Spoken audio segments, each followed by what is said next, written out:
So, what is a sociopath, or what are some perspectives, some outside the box or outside the ego, or maybe little higher perspectives on what's a sociopath? So, a sociopath is a good argument for reincarnation. That's what a sociopath is. Do-do-do. And the crowd goes wild.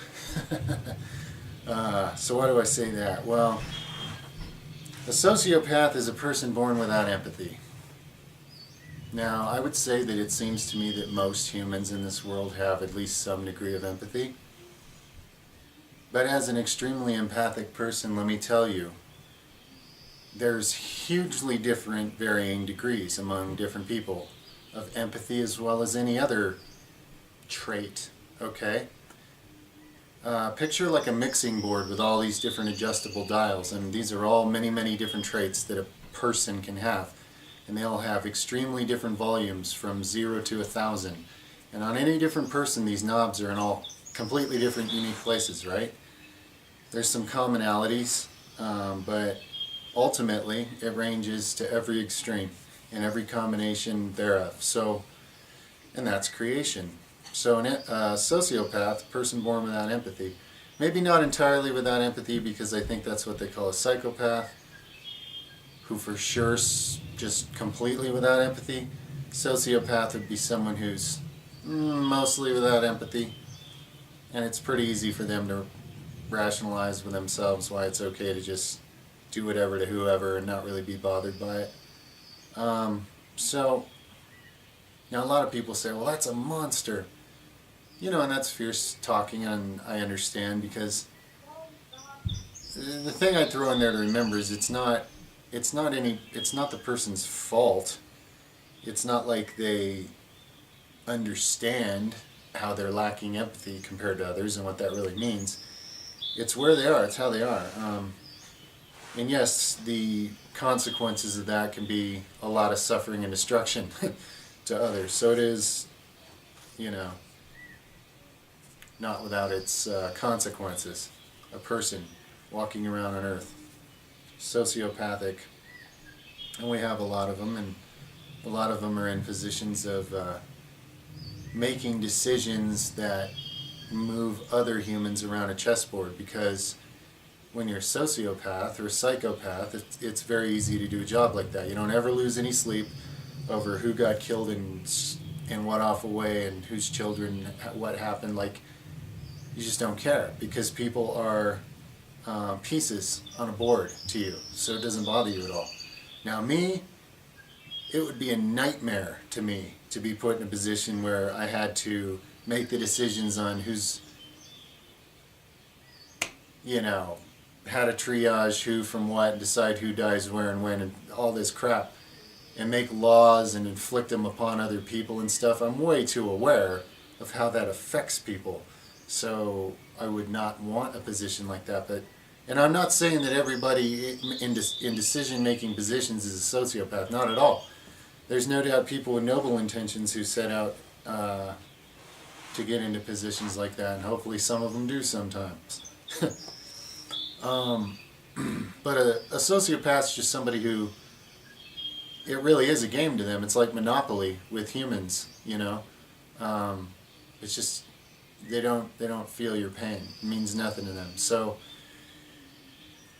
why would I say that's a good argument for reincarnation? Well, have you noticed how everybody is born, and if you pay any attention, you notice that, like, even from a very young age, like, I have 2 kids. Anybody that's had different kids must have noticed this, if, you know, if you're paying attention at all, that, like, every human being has some very distinct personality traits from the beginning of their life that are their own, okay? It's not a random thing, because there's no such thing, and it's not an accidental genetic thing. It's the consciousness. It's the consciousness of that being who's now come and incarnated in that form. They're already showing certain traits of who they are up to that point. So if a person comes into this life with no empathy or whatever, it shows that in other lives, whatever those lives have been, they haven't been lives where the development of any empathy was something that had occurred. So this being literally does not perceive empathy, okay? Some people don't perceive this, some people don't perceive that. It's like a feeling that doesn't yet exist in their reality, okay?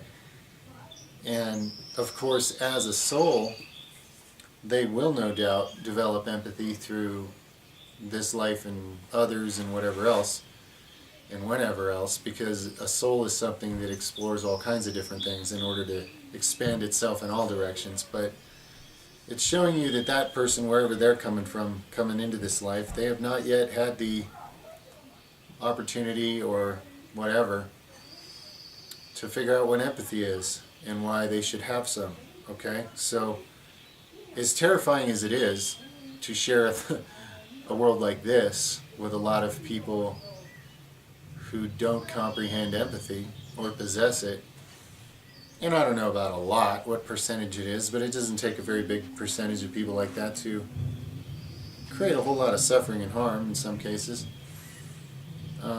You know, it's kind of a terrifying reality, but that's the thing about this world. You can be anything and be here in this world, okay?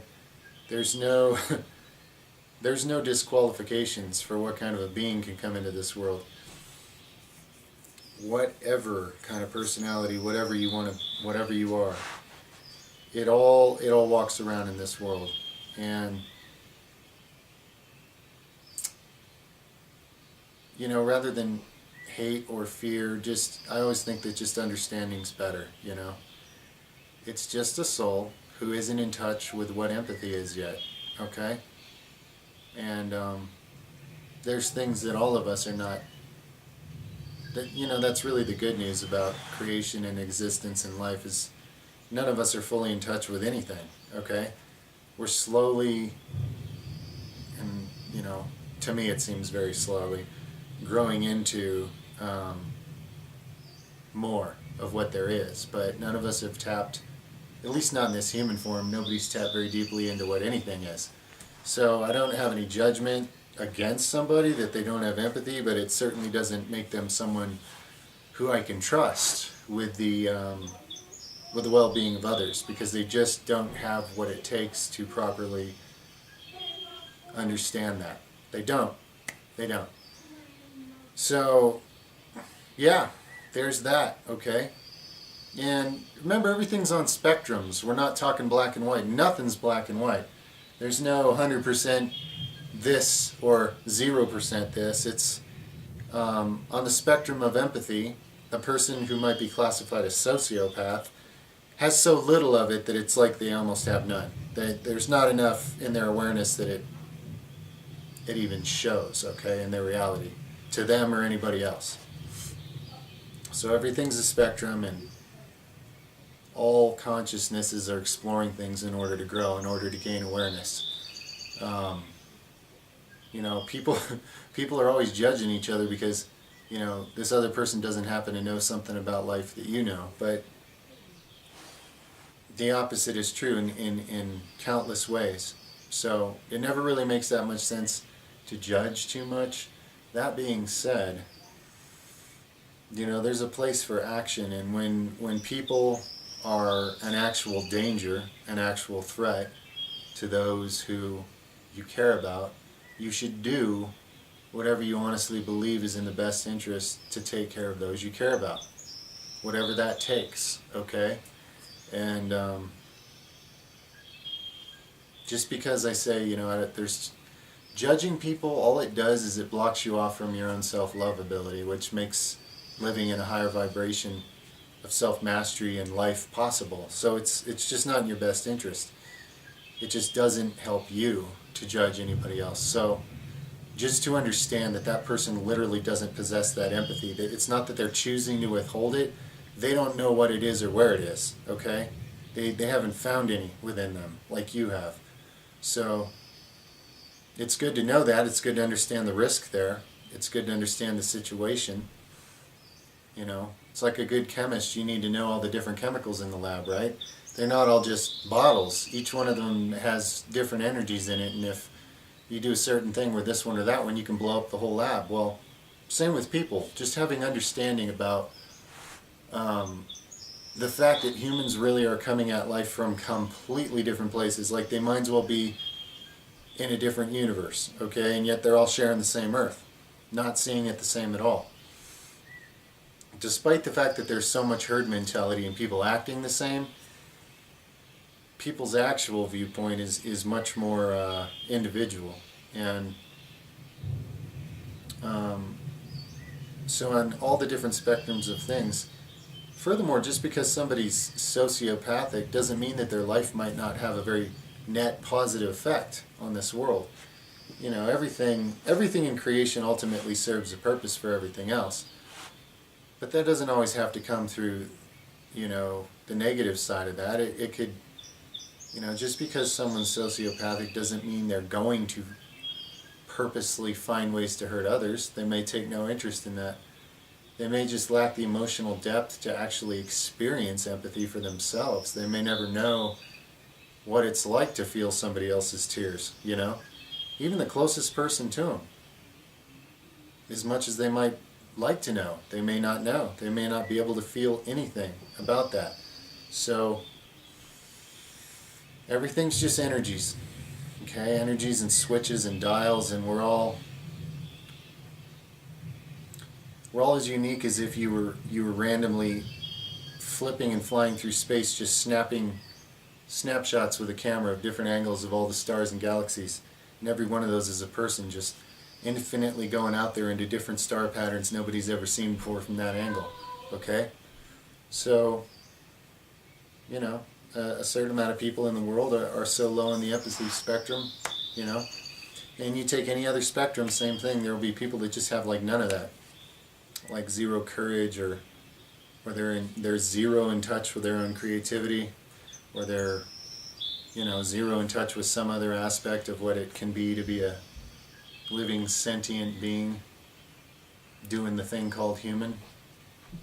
You know, we're all missing out. Okay, we're all missing out on certain things. That's what growth is about, guys. It's about expanding and opening up and connecting to a lot more of what's there in reality into your experience. That's growth. That's consciousness expansion. Consciousness expansion is not about, like, you know, now I can do the biggest math problem in the world in my head. Hold on.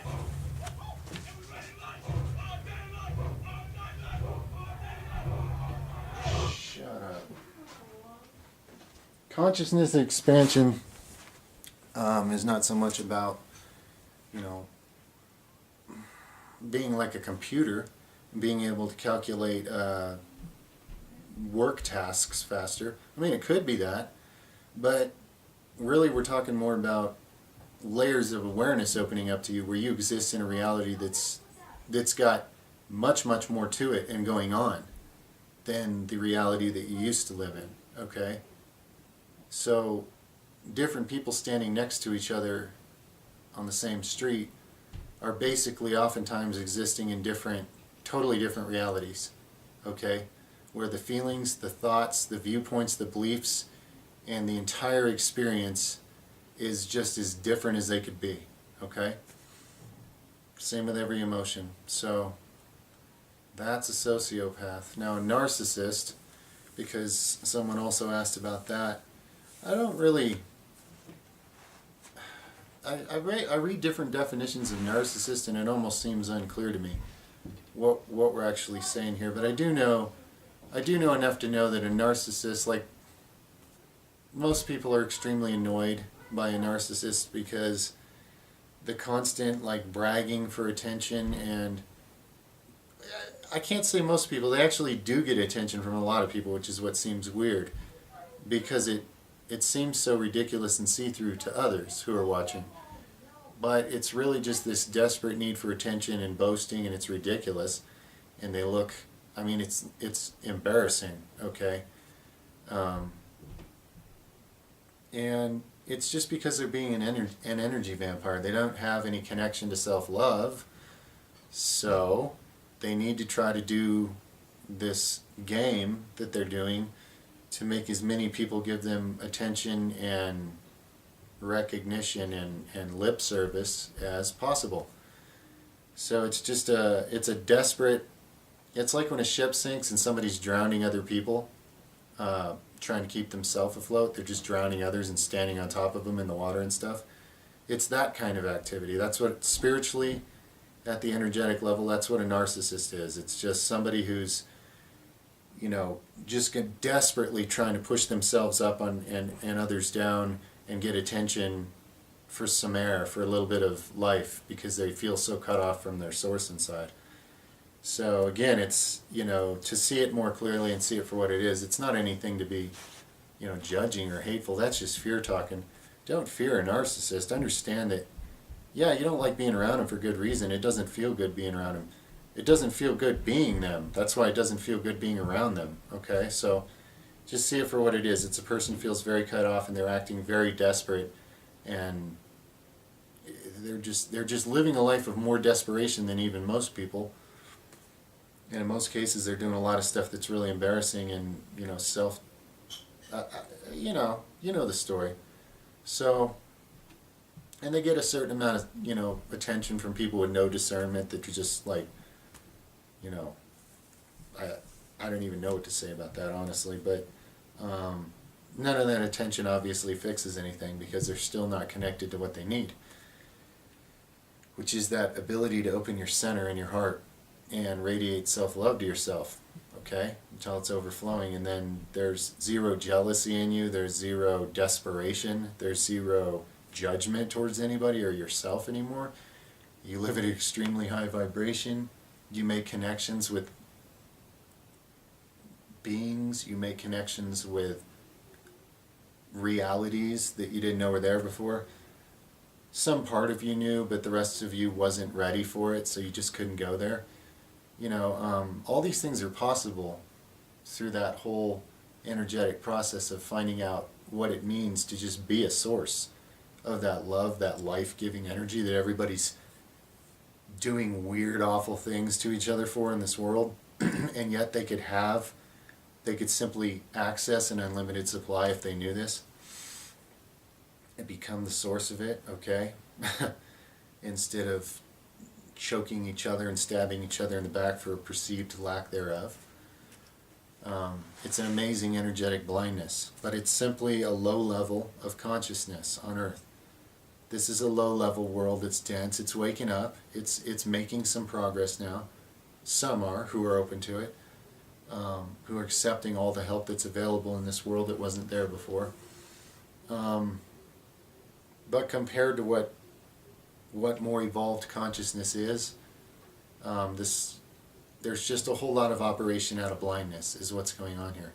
There's no such thing as a narcissist in any kind of more enlightened society of beings, okay? Where self-love is just part of life. There's no such thing like that. There's no cause for that. So anyway, it's just that. It's an energy vampire struggling and scratching and drowning and clawing at others to try to make themselves rise up, because they're so crushingly cut off from any source of life or self-love, sadly. And that's all in their perception. They can change that at any time, as can anyone. But it does take one's willingness to do so. You know, that kind of thing does not force itself on a person. So, yeah, that's my take on those two things. Pretty cool questions, and you asked for sort of like a more spiritual, you know, explanation on those two words, definitions of people, and so that's what comes up for me on that. So let me know what you think. Much love. Over and out for now.